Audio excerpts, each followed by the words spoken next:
Hey guys, it's Logan here, and I've got us another comparison video.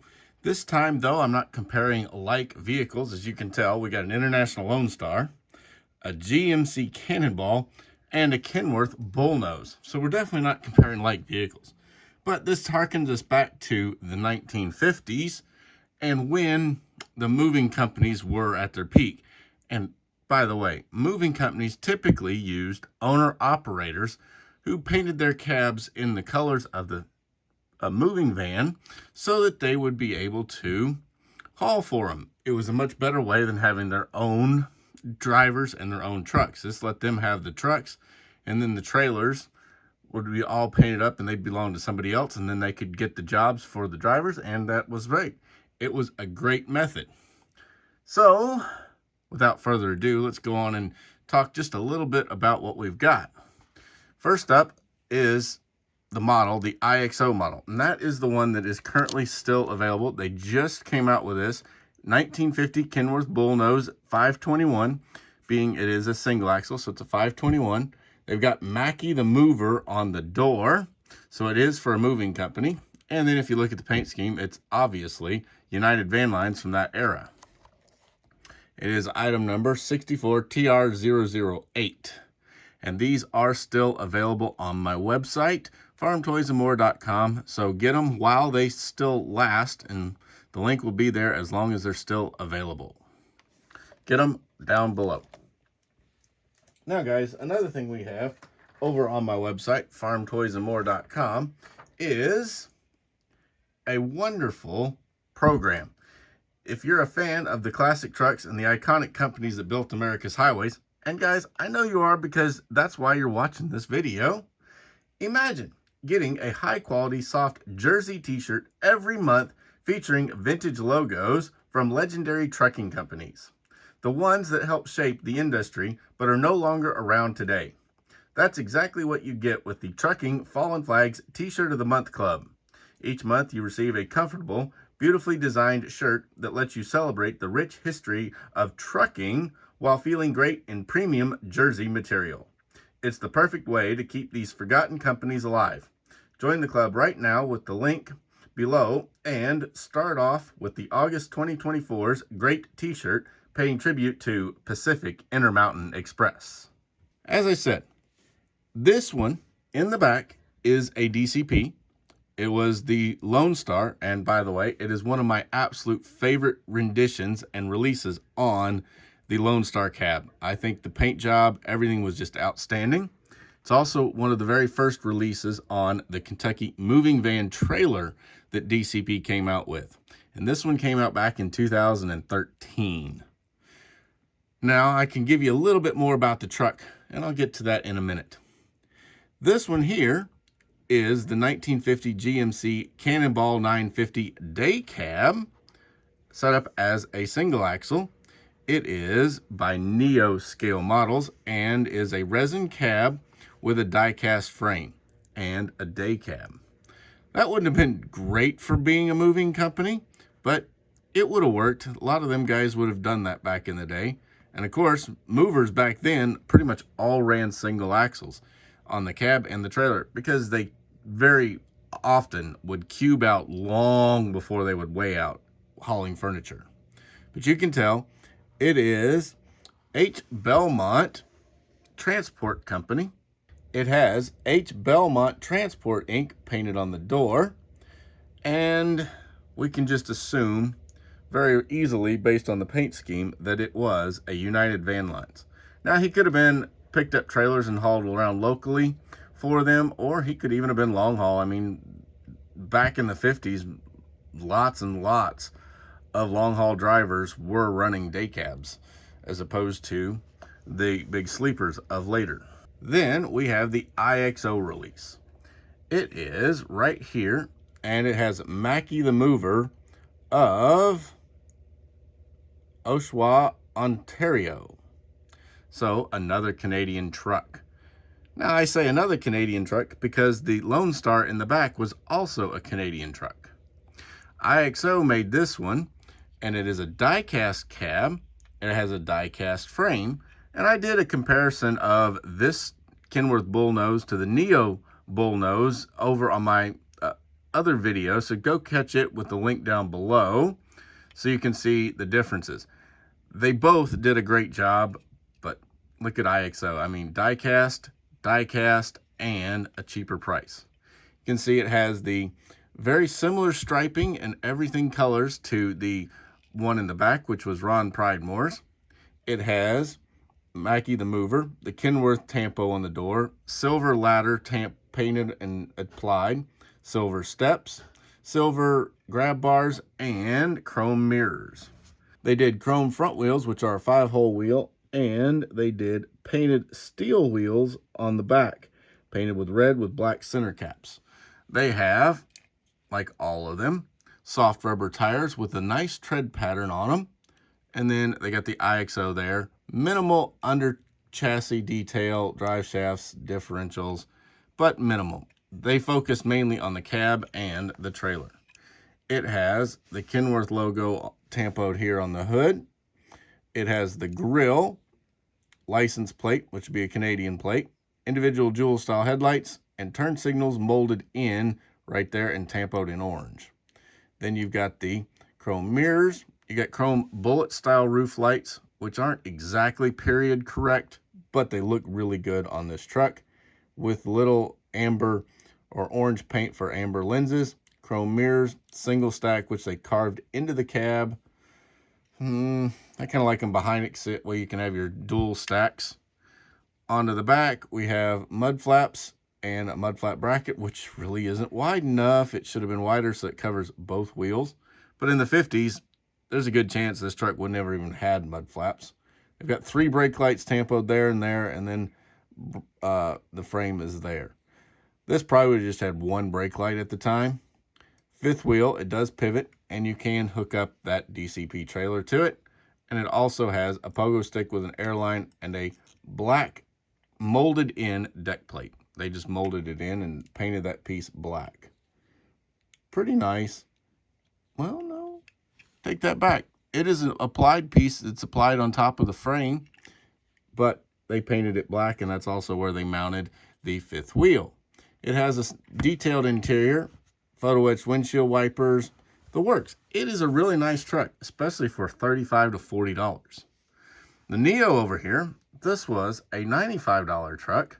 They're no longer available, and it's quite a bit smaller, quite a bit lighter. Day cab interior, photo etched windshield wipers, and their windshield wipers were more accurate to scale, but they were teeny tiny. It has the GMC as a photo etch part applied instead of a tampo. It has individual jewel style headlights in pieces that are mounted on there, turn signals that are mounted on top of the fenders. So it's also, the GMC Cannonball was also known, would have been a bullnose type because you can see how the nose sticks out. Also could be classed as a bubble nose because it is kind of rounded.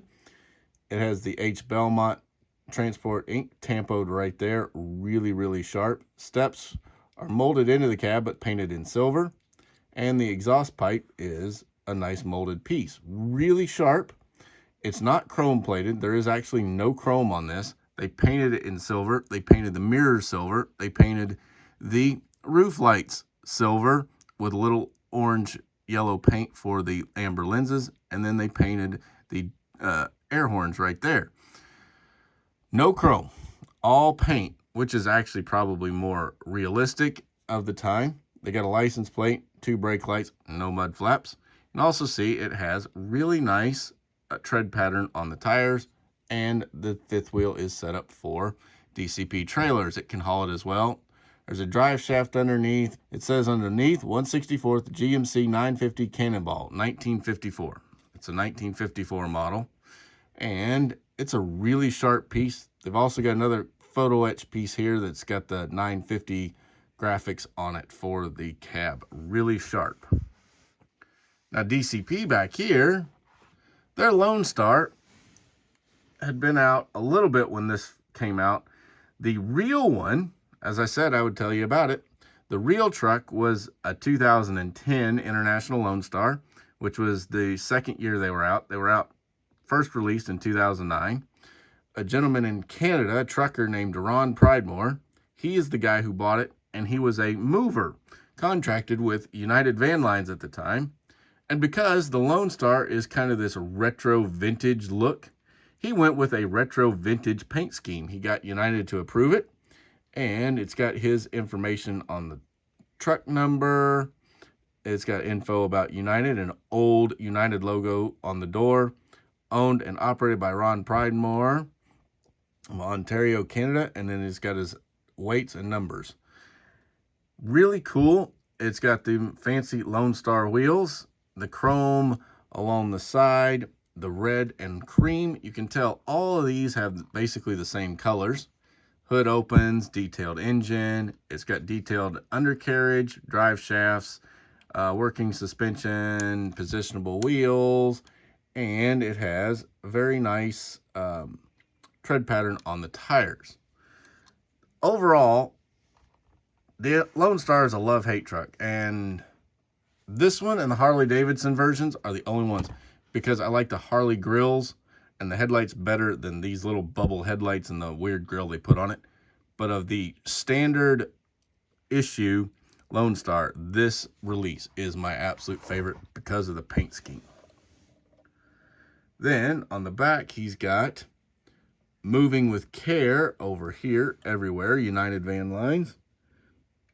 Sanitized vans, United Van Lines graphics, moving with care everywhere. Agents in principal cities. It's got a trailer number and the Kentucky logo for Kentucky trailers. By the way, made in my state, named after my state. So having the Kentucky trailer is really cool. It's got belly boxes. It has kingpin that will hitch up to all three of these trucks, and I'll show that here in a minute. Screw down landing gear. Little bit of working suspension, soft rubber tires, nice chrome wheels. The doors on the sides do not open, they're just molded in, but they did tampo the handles really nicely. DOT striping is there. We've got a nice United graphic on the front and the hook up there, plus a Kentucky trailer logo. Oh, by the way, there are marker lights up top and on the front. Over here, we've got more doors molded in. In fact, you got more doors on curbside than on street side. Same graphics as the street side, though. Then to the back, we have the United Van Lines, trailer number, Kentucky trailer. It has opening doors, and these doors are huge. They're very tall because it's a step deck interior moving van. And then it is very, very light inside. You can see this because it's a translucent material for the roof, just like the real ones. You can see the simulated wood grain floor on both decks, and then you've got down the sides lots and lots of strakes for tie downs so that you could tie down and lock your load in place.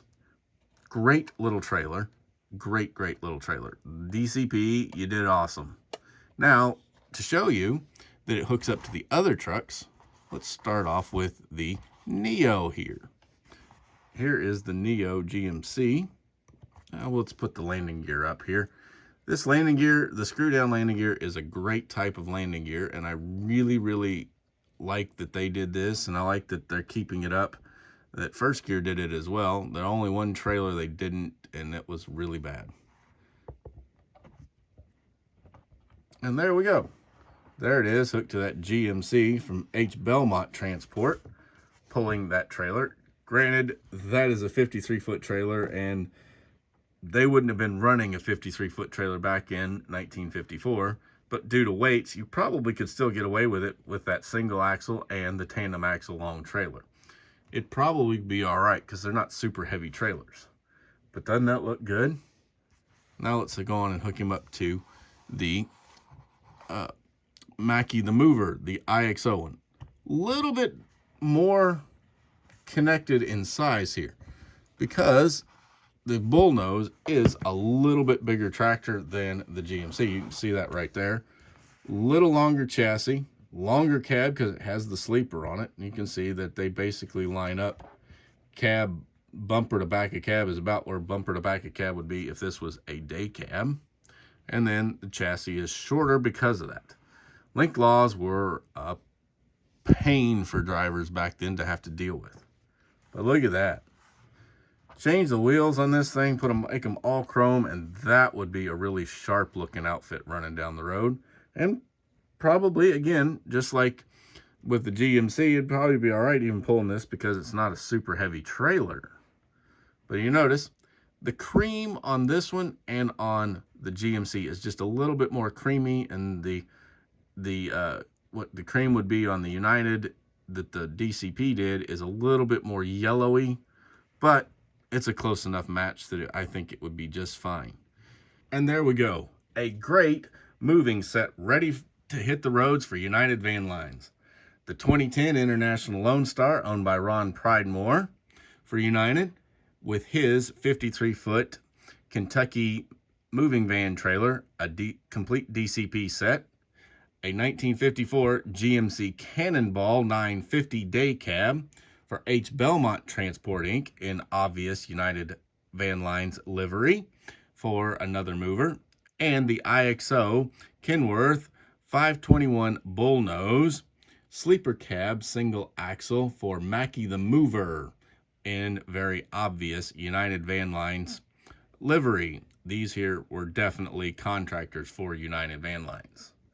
All three great models. The Kenworth Bullnose is still available on my website while supplies last. Go on and grab it with the link down below. And don't forget about my T-shirt of the month club for the Fallen Flags trucks. That way you can commemorate all of these trucks with a great T-shirt. New one comes every month. Sign up for it at the link down below as well. Thanks for watching. Smash that like button, subscribe to the channel, and ring the bell so you don't miss my next videos. I'll talk to you soon. Bye, guys.